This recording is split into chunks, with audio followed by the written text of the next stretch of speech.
14th of November we celebrate World Diabetic Day. India is called as World Capital of Diabetes. More than 100 million people, adults especially 20 ವರ್ಷದಿಂದ 80 ವರ್ಷದವರು ಜನರಲ್ಲಿ diabetes ಇದೆ.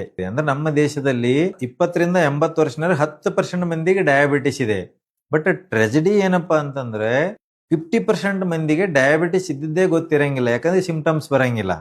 ಮತ್ತೆ 50% ಮಂದಿ diabetes ಬಂದವರು control ಇಲ್ಲ sugar. Last ವೀಕನ್ನೇ ನಾನು ಇಬ್ರು ಕಪಲ್ ಬಂದಿದ್ದಾರೆ. Husband 45 years, wife 40 years. ವೈಫಿಗೆ ಕರ್ಕೊಂಡ್ ಬಂದಿದ್ದಾರೆ ಕಾಲ್ ಬಾವ್ ಅಂತೇಳಿ. ಲಾಸ್ಟ್ 7 ಇಯರ್ಸ್ ಇಂದ ಡಯಾಬಿಟಿಸ್ ಇದೆ. ಇವತ್ತು ನೋಡಿದ್ರೆ ಕ್ರಿಯಾಟಿನ್ 3.5.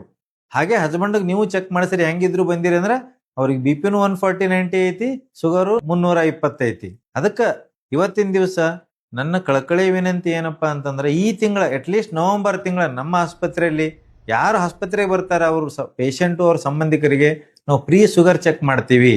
ಅದಕ್ಕೆ ಯಾರ್ಯಾರು ಮನೆಯಲ್ಲಿ ಡಯಾಬಿಟಿಸ್ ಇದೆ, ಇಲ್ಲಾರದರಿಲ್ಲ, 20 ವರ್ಷ ಮೇಲ್ಪಟ್ಟವ್ರು ಇದೀರಿ, ಯಾರಿಗಾದ್ರೂ ಪದೇ ಪದೇ ಯೂರಿನ್ ಹೋಗ್ತಿದ್ರೆ, ಬಾಯಿ ಆರ್ತಿದ್ರೆ ಎಲ್ಲರೂ ನಾವು ಶುಗರ್ ಚೆಕ್ ಮಾಡ್ಕೋಬೇಕು.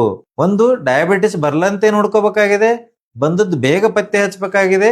ಮತ್ತೆ ಡಯಾಬಿಟಿಸ್ ಬಂದವರು ಒಂದು ಇಂಪಾರ್ಟೆಂಟ್ ಏನಪ್ಪಾ, ಶುಗರ್ ಗುಳಿಗೆ ತಗೊಂತ ಹೋಗೋದಲ್ಲ, ವರ್ಷಕ್ಕೊಮ್ಮೆ ಆದ್ರೂ ಸಹಿತ ನಾವು ಕಿಡ್ನಿ ಫಂಕ್ಷನ್ ಟೆಸ್ಟ್ ಮಾಡಬೇಕು. ಏನ್ ಕಿಡ್ನಿ ಫಂಕ್ಷನ್ ಟೆಸ್ಟ್ ಅಂದ್ರೆ ಯೂರಿನ್ ರೂಟ್ ಎಕ್ಸಾಮಿನೇಷನ್ ಮತ್ತೆ ಸೀರಮ್ ಕ್ರಿಯಾಟಿನಿನ್ ಇವೆರಡೂ ಮಾಡ್ಕೊಂತ ನಾರ್ಮಲ್ ಇಟ್ಕೊಂಡು ಕಿಡ್ನಿ ರೋಗ ಬರದಂತೆ ನಾವು ನೀವೆಲ್ಲರೂ ನೋಡ್ಕೊಳ್ಳೋಣ. ನಮಸ್ಕಾರ.